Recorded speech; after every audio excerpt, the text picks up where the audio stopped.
Hoje nós estamos iniciando uma nova série de mensagens aqui em nossa casa, que tem por título Hazá. Se você leu Casa, é porque esse era o propósito que a gente podia puxar dessa palavra hebraica tão rica, tão poderosa e que tão coincidentemente rima com aquilo que nós queremos ser como igreja. A segunda IPI de Maringá tem um propósito, ser casa, muito mais de um lugar para você frequentar, nós queremos que seja um lugar para você pertencer. E para ser casa, nós precisamos ter clareza do que significa isso e de qual é o propósito de Deus para o nosso coração. O termo hebraico, Hazá, é assim que é pronunciado, lido da direita para a esquerda, conforme as grafias orientais, tem por revelação esse texto de Provérbios 29:18, que diz: onde não há revelação divina, o povo se desvia. A palavra revelação divina não tem a ver com profecia, não tem a ver com algo místico ou misterioso, mas tem a ver literalmente com percepção, mas principalmente com visão. Então, traduzindo onde não tem visão de Deus, onde os caminhos de Deus não são claros, onde a visão dele não se estabelece, o povo se desvia, se corrompe, se desorienta.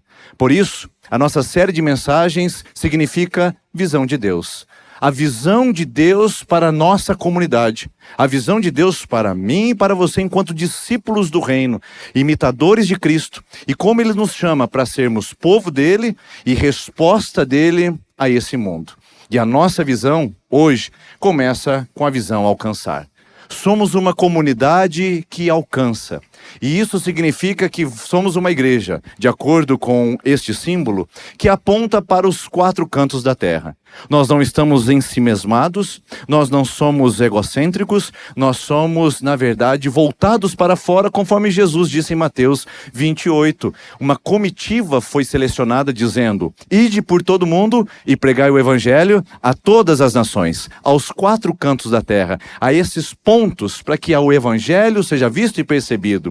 E esse convite é para os discípulos de Jesus. Sendo você e eu um desses discípulos, somos automaticamente e prontamente convocados a essa posição. Você viu que para começarmos a nossa conversa, tem uma linda e maravilhosa mesa decorada aqui. Uma mesa que foi preparada para a gente começar uma conversa bem especial. Eu queria começar perguntando e sentado à mesa. Se você tivesse a oportunidade de chamar qualquer pessoa, qualquer personalidade, seja de um passado distante, ou seja do presente, para uma refeição e um tempo à mesa, quem seria essa pessoa? Pensa sobre isso. Quem você convidaria? Uma única pessoa para que estivesse numa refeição especial e você tivesse a oportunidade de fazer qualquer convite e ela aceitaria? Segunda pergunta, por que você convidaria essa pessoa? Geralmente, na nossa cultura ocidental, participar à mesa significa que nós estamos nos movimentando em pelo menos 3 movimentos. Primeiro, nós nos movimentamos em relação ao status quo. Nós chamamos à mesa aqueles que são os nossos semelhantes. Nós compartilhamos das mesmas preferências, temos os mesmos gostos, pisamos nos mesmos lugares e ficamos confortáveis nessa posição. O status quo é um dos principais elementos que faz com que a gente selecione quem vai sentar à nossa mesa. O segundo elemento é o propósito do merecimento. Alguém que conquistou o seu coração. Alguém que pelo comportamento, pela proximidade, ou pela entrega, ou por uma atitude, trouxe a você um lindo constrangimento de que ela deveria ser convidada e ter a honra de participar da mesa com você também. E o terceiro elemento está relacionado ao nosso padrão de networking. Nós chamamos à mesa aqueles que nós queremos nos beneficiar. E não no sentido pejorativo ou negativo, como se eu estivesse tirando vantagem ou explorando. Mas nós chamamos à mesa aquelas pessoas que nós queremos nos sentir bem, que fazem bem ao nosso coração, que nos sentimos acolhidas, bem recebidas. Chamamos à mesa aquelas pessoas também que nós podemos negociar, ter algum tipo de crescimento pessoal, financeiro, social. E fazemos esse movimento com muita naturalidade. Então eu pergunto novamente, se você pudesse chamar alguém para sentar à sua mesa, será que você não chamaria por esses 3 critérios? Agora vamos mudar um pouquinho essa pergunta, para uma reflexão mais profunda. E se Jesus tivesse a oportunidade de convidar qualquer personalidade, qualquer pessoa da história, para sentar à mesa com ele, para uma refeição próxima, e essa pessoa aceitaria, quem seria essa pessoa? E por que será que ele a convidaria? Pense um pouquinho sobre isso, porque, na verdade, Jesus não convidaria. Não seria no futuro do pretérito. Jesus já fez isso. Jesus já convidou pessoas para sentar à sua mesa. Mas essas pessoas que foram convidadas à mesa trouxeram um certo tipo de escândalo, desconforto e constrangimento para o mundo oriental da época. Isso porque a mesa naquele lugar era muito mais poderosa e muito mais intensa. Dá uma olhada para que você possa entender o que significaria essa mesa na cultura judaica. A mesa, ela é intencional.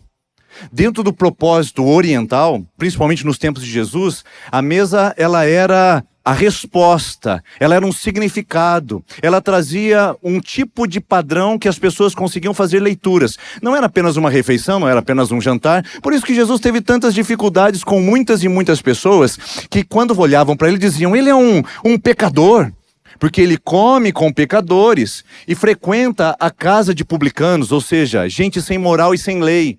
Nesse sentido, a mesa respondia quem Jesus era. Porque a mesa, dentro do ponto de vista da cultura judaica, em primeiro lugar, ela estabelece comunhão. Você é o meu igual. Você é com quem eu me relaciono. Nós temos preferências, gostos, mas nós também temos um relacionamento travado. E isso me faz ser um anfitrião que honra a sua presença. Uma comunhão tida em alta conta e também com uma honra bem percebida e bem orientada para a mesa. Em segundo lugar, essa mesa era sinal de aliança. As pessoas convidavam umas às outras para expressar perante a sociedade que elas estavam juntas e aliançadas com aqueles indivíduos.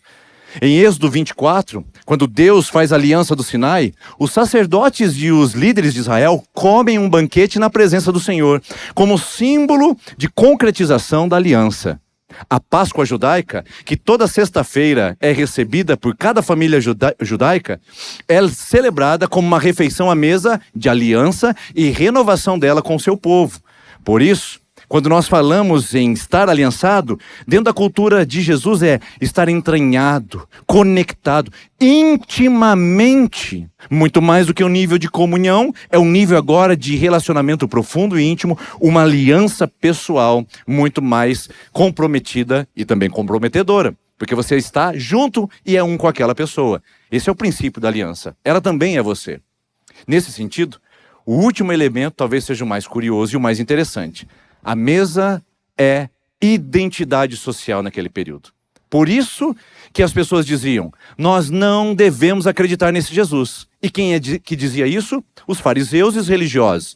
Por quê? Eles diziam, ele senta à mesa com publicanos, os cobradores de impostos corruptos de Roma, e também senta à mesa com pecadores, gente que não obedece os 10 mandamentos e gente que não tem uma religiosidade firme e sólida. Eles olhavam Jesus com essa gentalha e diziam, ele é igual a eles. Sabe por quê? Porque no tempo de Jesus, a comunhão, a convivência, a aliança gerava uma identidade porque o pecado ou o pecador era imundo. E estar junto com o pecador você também era contaminado, porque era contagioso. Ou seja, nesse sentido, Jesus faz uma disrupção. Jesus faz uma subversão do que existia naquela época, para mostrar uma mesa nada afeiçoada aos padrões sociais, para mostrar uma mesa totalmente rebelde ao contexto cultural e para mostrar uma mesa altamente desconfortável para o status quo da época. Dê uma olhada como é que Jesus estabelece essa mesa. Lucas capítulo 22 diz assim, e eles saíram. E encontraram tudo como Jesus tinha dito e prepararam a Páscoa. Então, na noite anterior de Jesus ser traído ali, eles saíram e prepararam a Páscoa. E depois foram para a ceia. Quando chegou a hora, Jesus e os seus apóstolos reclinaram-se à mesa. Ele lhes disse, desejei ansiosamente comer essa Páscoa com vocês. A minha última Páscoa, antes do meu sofrimento. Pois eu digo a vocês que não comerei dela novamente, até que se cumpra agora esse banquete no reino de Deus. Preste bem atenção nas palavras em destaque. Jesus busca 12 homens para se sentarem à mesa com ele. Reclinar à mesa é ter comunhão, aliança e identidade.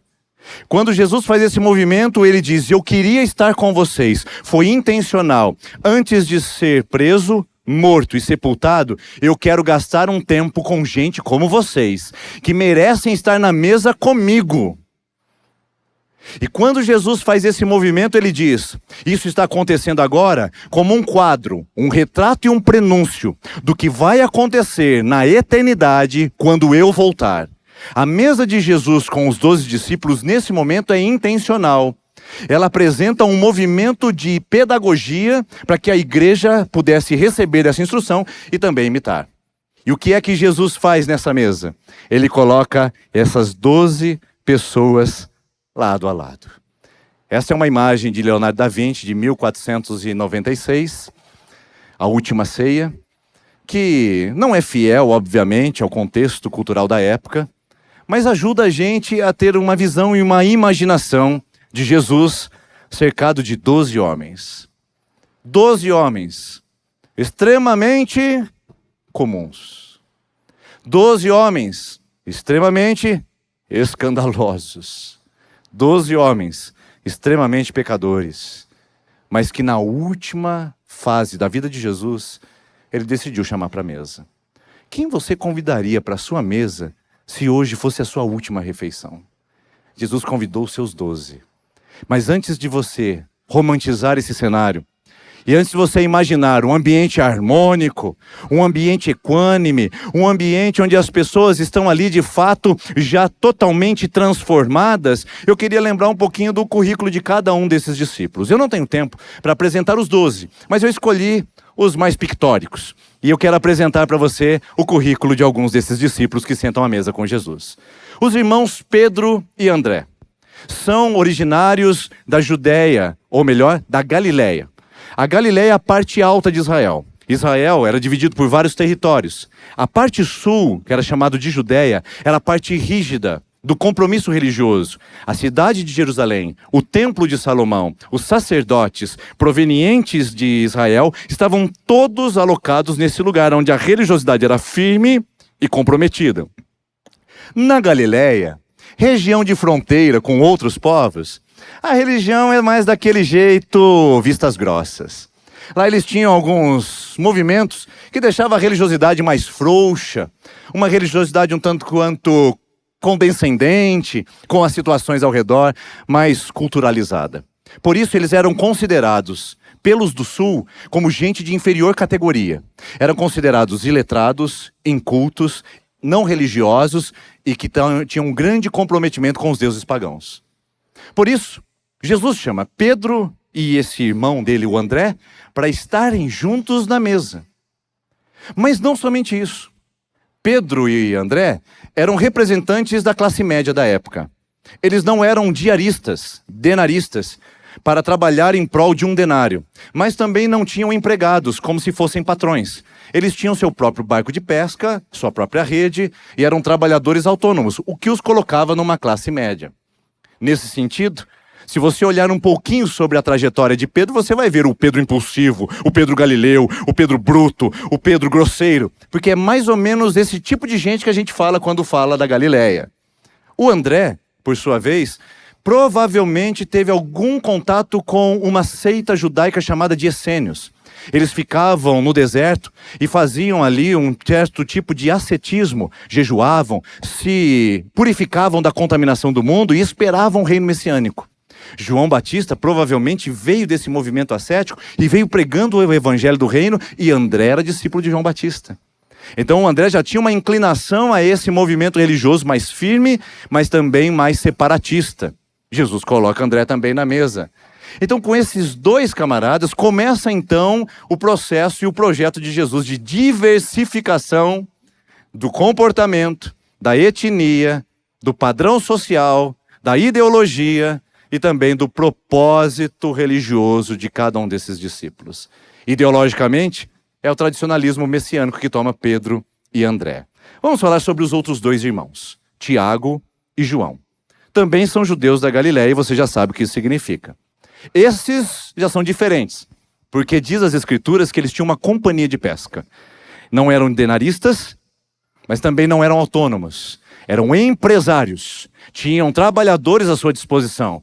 Então eles tinham uma condição financeira um tanto quanto mais favorável, o que fazia com que eles tivessem mais influência no sul, porque gente poderosa do norte investia dinheiro para sustentar o sul. Então eles tinham um certo tipo de trânsito no templo, provavelmente de acordo com a cultura da época.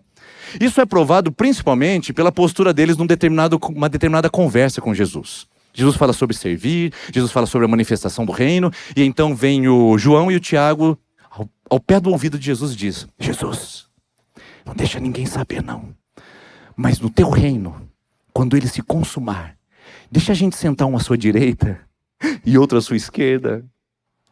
O propósito deles é: quando o Senhor manifestar a teocracia autoritária, quando o Senhor vir e jogar o Império Romano à míngua e colocar para correr todo esse centurião romano, nós vamos reinar. E Senhor Jesus, o Senhor vai mandar porque o Senhor vai ser o chefe. Mas a gente quer mandar um pouquinho, ficando um de cada lado do seu trono, da sua mesa, em posição de honra. Gente com posição, o que eles procuram? Posição também. Então Tiago e João tinha um certo tipo de distinção, apesar de serem galileus. Vamos um pouquinho mais adiante? Talvez a figura mais contraditória da mesa seja essa. Mateus, o evangelista, que nas escrituras é visto primeiramente como Levi, o cobrador de impostos. Esse também é da Galileia. Porém, diferente dos outros, ele era milionário, muito rico. O texto bíblico diz que ele deu uma festa na casa dele para receber Jesus. E ele convidou um sem número de pessoas. Tinha que ser muito rico para você dar um banquete para toda a sua vizinhança e chamar os seus amigos daquele lugar. Mateus faz esse movimento para receber Jesus na sua casa. Os amigos de Mateus e aqueles que estavam associados a ele foram para ouvir Jesus. Porém, Mateus tinha que lidar com uma dificuldade entre os seus patrícios. Como judeu, ele era odiado pelos judeus. Ele era considerado uma praga. Por quê? Porque ele era publicano. Ele trabalhava para Roma explorando os seus próprios irmãos. Ele ia cobrar tributos e cobrava exorbitantemente para tirar uma parte a ele. E ele se enriquecia ilicitamente com isso, à custa da exploração dos seus próprios irmãos e compatriotas.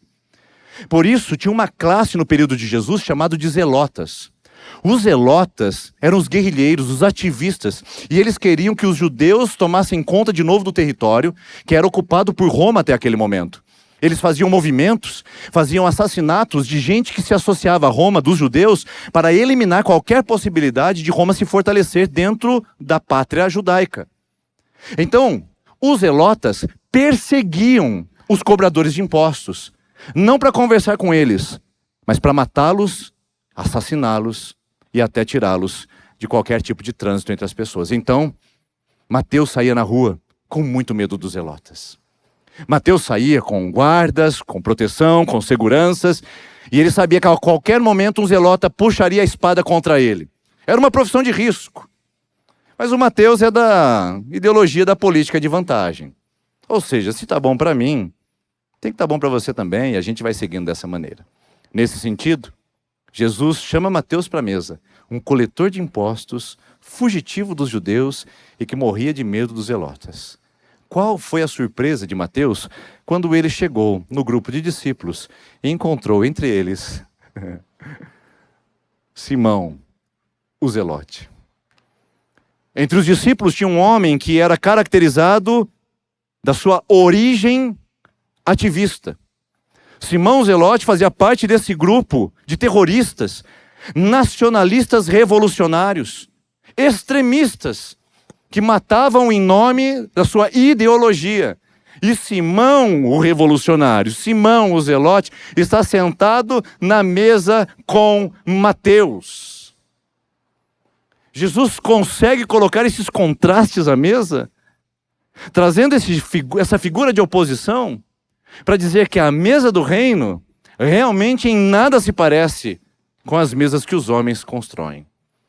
Nesse movimento de Jesus, Mateus se associa, tem comunhão, se aliancia e tem identidade, junto com o zelote, o seu arquirrival. E o zelote faz o mesmo. Eu não imagino, não consigo buscar com a minha farta imaginação como seria esse ambiente de encontro entre Mateus e Simão Zelote. Mas vamos à frente. Também temos o Tiago, que é filho de Alfeu e Judas Tadeu. Eles não são irmãos, mas estão na mesma categoria econômica. São muito pobres. Gente miserável. Naquele período, ser camponês significava que você tinha um pedaço de terra para você cultivar para sua sobrevivência. E se você fizesse qualquer tipo de negociação, você teria que pagar tributo a Roma e você ficava sem nada. Os camponeses eram explorados pelo sistema tributário da época e viviam uma vida míngua e a miséria. Esses homens, dentro do movimento do discipulado de Jesus, são bem discretos. Parece que eles assumem essa posição de gente que começa a ficar na margem. Mas Jesus vai os chamando para colocar no centro de sua mesa e dizer que eles têm lugar, naquele movimento e naquela mesa, apesar de serem muito pobres. Eram judeus devotos que aguardavam pela manifestação do Messias, mas um Messias mais popular. Um Messias que daria mais estrutura, mais saneamento básico, que daria mais condições iguais de sobrevivência e que dividiria toda a economia para que todos pudessem ter acesso aos mesmos bens de consumo. Talvez fosse essa a ideologia de Judas e de Tiago, que eram paupérrimos dentro do ministério de Jesus. Vou falar de mais um e depois a gente encerra. Obviamente tem mais, porém o tempo não nos ajuda a explorar. Judas Iscariotes. Esse é judeu da Judéia. Lembre-se, a maioria não, todos são da Galileia. Só Judas é da Judéia. E sendo da Judéia, ele era um judeu raiz. Ele tinha uma religião matriz. Ele tinha uma identidade, ele tinha um certo tipo de estirpe. Ele tinha uma elite sobre ele. Judas é um religioso, com certeza, reconhecido no trânsito do templo. E também, por ser educado no sul, ele não era trabalhador braçal, ele não era iletrado, pelo contrário, sabia fazer contas, sabia ler e escrever. Por isso ele entra no grupo e vai ser administrador e vai pegar a bolsa do grupo para administrar as finanças. Vamos para a Pérea. Judas fazia as contas, fazia a rota, cuidava do Waze. Vamos agora ao templo. Judas fazia a vaquinha, levantava os recursos, fazia o financiamento e pagava os boletos. Judas é esse que faz o trânsito financeiro, porque tem habilidade, porque tem essa categorização dentro do grupo. Ele tem uma elitização. E Jesus chama Judas também. Mas você sabe que Judas é traidor, porque a sua religião é de conveniência. A sua religião é de estar bom para mim. Tem que ser também necessariamente que você receba o que é bom para mim como bom para você. São esses que Jesus coloca na sua mesa na última refeição. Eu pergunto de novo para você, se hoje fosse a sua última refeição, quem você convidaria para a sua mesa? Jesus convida esse tipo de gente. Gentalha da época. Ou gente que tinha até certo um tipo de brio, ou até uma certa consideração social. Mas o fato é que Jesus não cria uma mesa única. Jesus cria uma mesa do reino, diversificada. Uma mesa que coloca lado a lado posições tão contraditórias. E que faz um convite para cada um deles. Porque a mesa de Jesus não é para esses 12 porque eles merecem. A mesa de Jesus é para esses 12 porque eles precisam. Então eu pergunto para você novamente.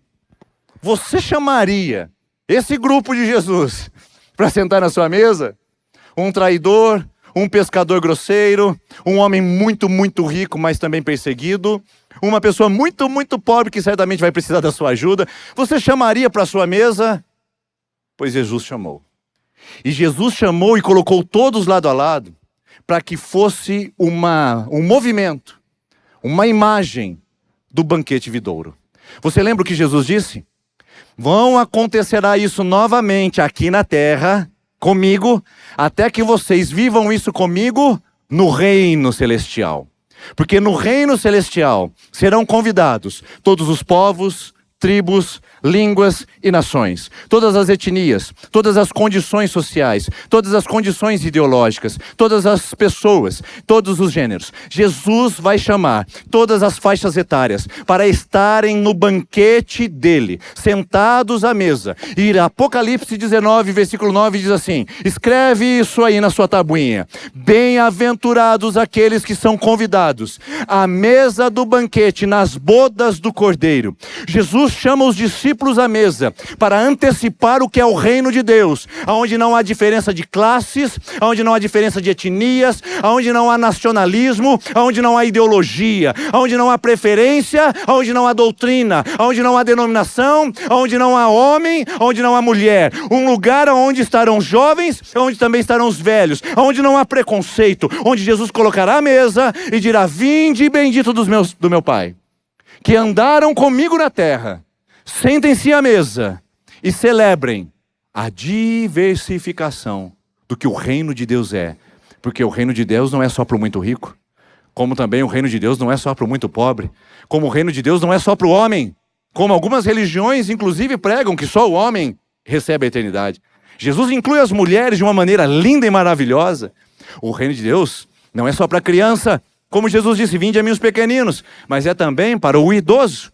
O reino de Deus é para quem está sofrendo com falta de acessibilidade, ou pessoa com deficiência. Mas o reino de Deus é para quem goza de perfeita saúde no momento. O reino de Deus é para aqueles que têm uma igreja para frequentar. Mas o reino de Deus é para aqueles que se reúnem em lugar algum, porque temem ao Senhor e diante de perseguição de guardas ou de pessoas que querem matá-los. O reino de Deus vai reunir todos esses, os que falam a nossa língua, os que não falam, os que acreditam em predestinação e os que não creem nela, os que acreditam no batismo por imersão e os que acreditam no batismo por aspersão. Jesus vai reunir os que creem no milênio e os que não creem no milênio. Jesus vai colocar todos na mesa e vai dizer: todos vocês foram convidados, porque a mesa de Jesus é uma mesa preparada, que consegue colocar no mesmo lugar inimigos políticos, um zelote e um revolucionário.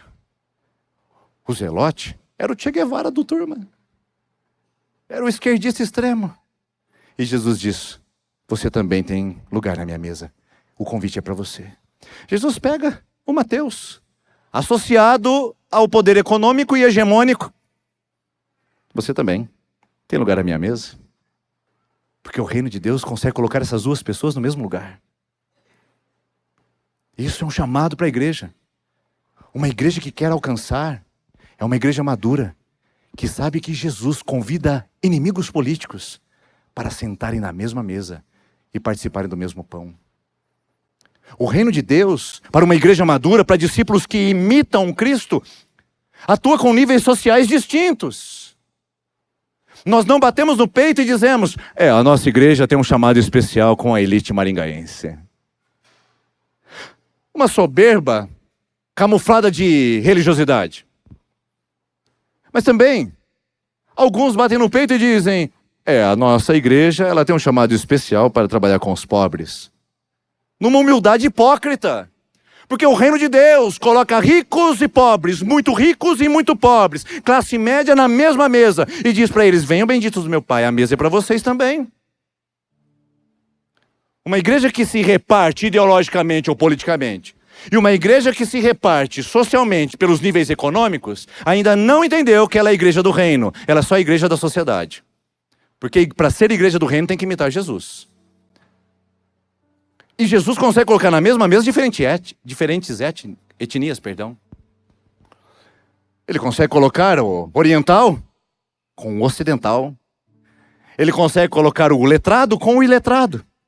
Ele consegue colocar o mais velho, conservador e mais protegido com o seu passadismo, com um jovem empolgado com as possibilidades de futuro. Isso é reino de Deus. Porque quando a gente se senta à mesa do banquete, nós já não somos mais os nossos indivíduos e suas preferências. Nós somos discípulos que imitam o mestre. Isso é cristianismo, irmãos. Cristianismo é ser como Cristo. E ser como Cristo é liberar a nossa mesa para que pessoas tão diferentes de nós também sejam convidadas a participar do que Cristo fez na nossa vida. O convite para essa igreja, a visão de Deus para essa comunidade, eu não posso falar pelas outras, eu posso falar para essa. Do ponto de vista da palavra do Senhor, é uma visão de alcance. E nós só vamos alcançar quando a gente entender que essa mesa é para todos. Para todos. E se Jesus fez isso como um modelo e uma imagem para a igreja imitar, eu convido para que você entenda que a mesa que você põe não é para quem merece, é para quem precisa. Então convide para a mesa de Jesus, convide para a presença dele, porque a mesa de Jesus não é para quem fez por merecer, a mesa de Jesus é para quem precisa dela, e tem tanta gente precisando dela. Nós não podemos excluir o convite. Se a pessoa não quiser a transformação que a mesa traz para ela, é uma escolha dela, individual e particular. Romanos 14 diz que cada um dará contas de si mesmo a Deus. Mas eu não quero ser cobrado de não ter feito o convite, porque eu posicionei a minha mesa do ponto de vista humano e não consegui colocar os diferentes no reino de Deus. Isso é partidarismo, infantilidade e imaturidade de um povo que não aprendeu que cristianismo é alcance. Cristianismo é avanço do reino até os confins da terra. E se é aos confins da terra, a gente vai encontrar no caminho muita gente diferente de nós e que também são convidadas para a mesa. Essa mesa, todos nós precisamos. É o convite, me perdoe, deixa eu tirar isso aqui. Eu queria que você olhasse a imagem dessa mesa, porque ela é a figura central daquilo que nós estamos preparando, para que você entenda uma igreja que alcança, que tem no centro da sua teologia a mesa de Jesus. Não é a nossa doutrina, é a mesa de Jesus no centro da doutrina, que chama todos os povos, línguas, nações, preferências, para estarem e experimentarem isso. Dos marginalizados a de alta posição social, a mesa é para todos. E a mesa está posta. É a nossa responsabilidade fazer o convite. Então eu digo, a mesa está posta. O convite é para todos. Então, venham. Venham participar do banquete. A mesa está posta. O convite é para todos. Venham.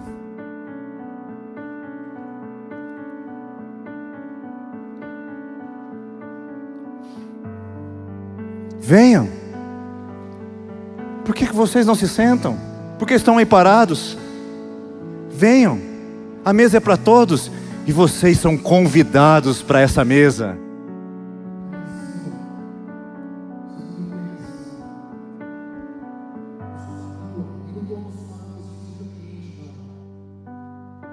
Eu conheço o meu lugar e eu sei que eu não sou bem-vindo. Eu moro no abrigo. Fui abandonado pelos meus pais quando eu era bem pequeno. Às vezes parece que ninguém lembra de mim.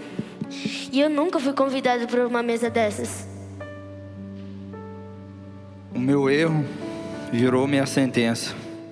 Eu estou preso por causa de algo que eu fiz.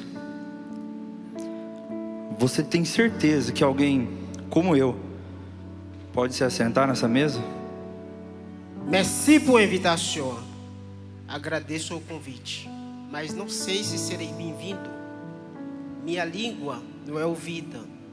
Deixei meu país, minha pátria. Eu não tenho como retribuir. Vocês têm certeza que eu posso me sentar? Normalmente vocês não entendem o que eu falo.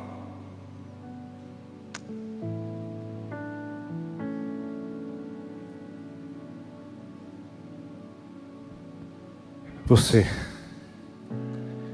é visto. E nessa mesa você tem lugar. Por favor, venha. Sente-se conosco à mesa. Venha.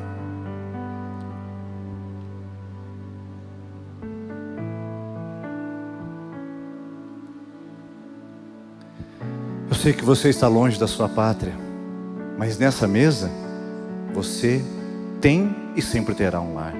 Por favor, venha. Sente-se conosco.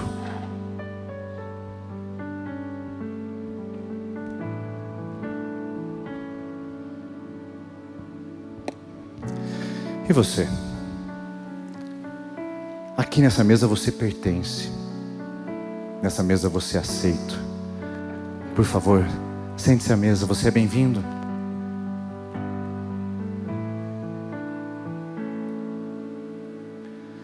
O seu passado não define o seu lugar a essa mesa, porque essa mesa é justamente o lugar de perdão e de recomeço. Por isso, sente-se conosco também, você é bem-vindo.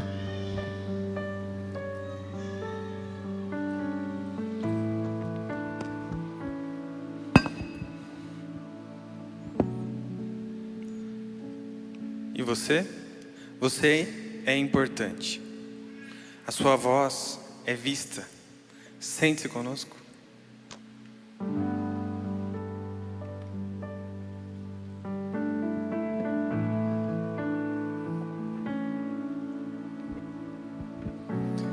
Que bom que vocês aceitaram esse convite.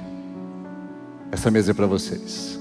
Todos os lugares estão ocupados, devidamente ocupados. Mas tem um que ainda continua vazio. Alguém foi esquecido nesse convite. Isso não pode acontecer, porque a mesa de Jesus é um convite para todos. Então eu gostaria de perguntar, por acaso vocês sabem? Alguém sabe? Alguém foi esquecido de ser feito o convite a ele? Alguém não foi convidado para essa mesa?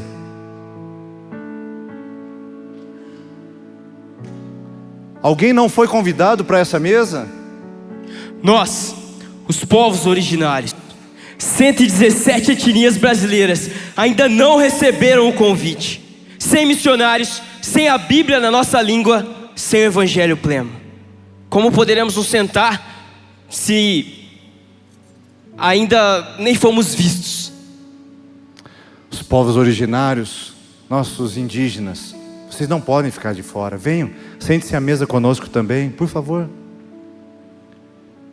Alguém mais foi esquecido nesse convite à mesa de Jesus? Nós, os quilombolas, somos mais de 1.330.000 espalhados em mais de 8.000 lugares no nosso país. Mesmo assim, muitos não fazem ideia que ainda existimos.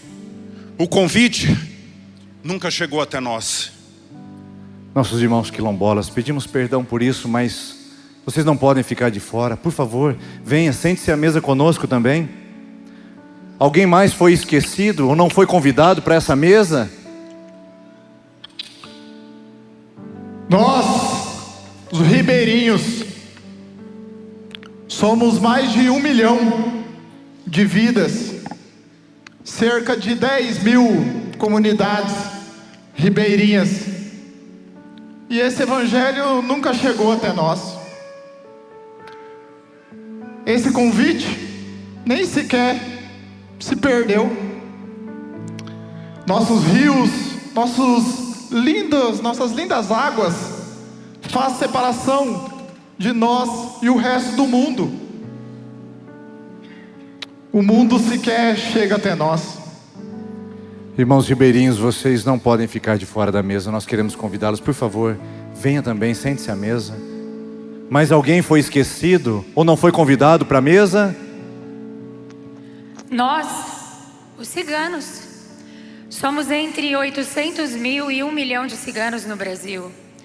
Nômades sim, mas com raízes profundas. O convite se perdeu no caminho. Ou talvez ninguém soubesse onde nos encontrar.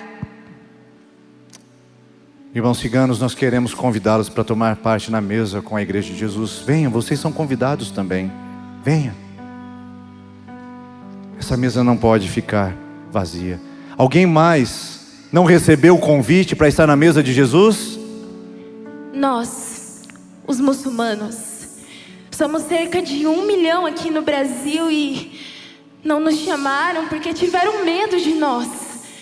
Infelizmente, a gente não tem um convite.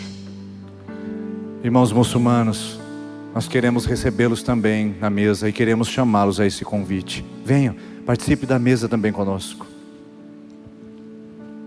Porque essa mesa não é um convite meu, não é um convite da segunda IPI de Maringá, não é um convite de uma denominação específica.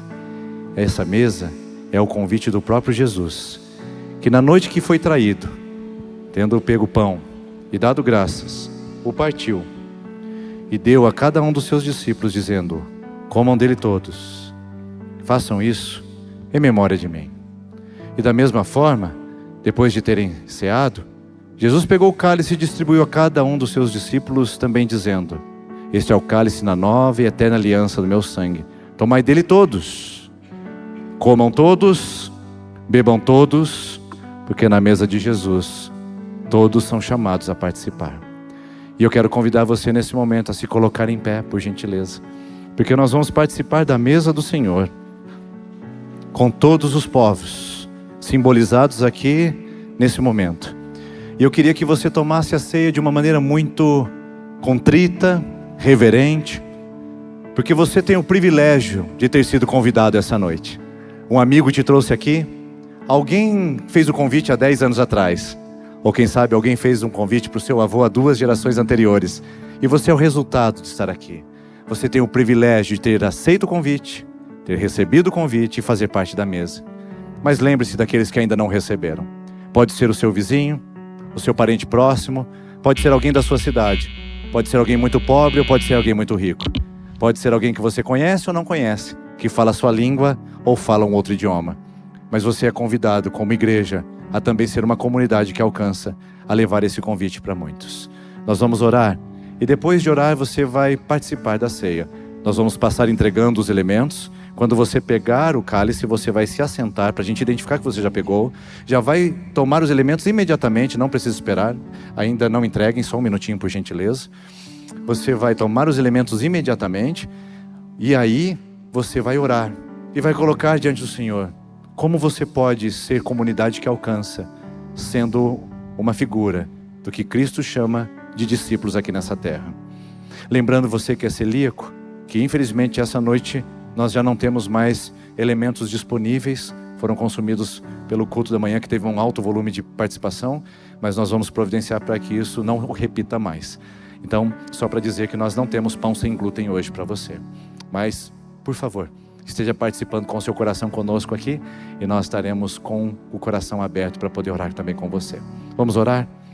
Senhor Jesus, nós apresentamos a Ti o nosso coração. E que seja uma celebração rica nesse momento, rica de entendimento, para que possamos sair desse lugar, entendendo que o Senhor nos chamou para participar da mesa. Isso já é um privilégio, mas o Senhor nos chamou para participar da missão, a missão de levar a Tua palavra aos confins da terra, e levar essa mesa a todo povo, língua, tribo e nação. Participamos da mesa com reverência e temor, em nome de Jesus. Amém.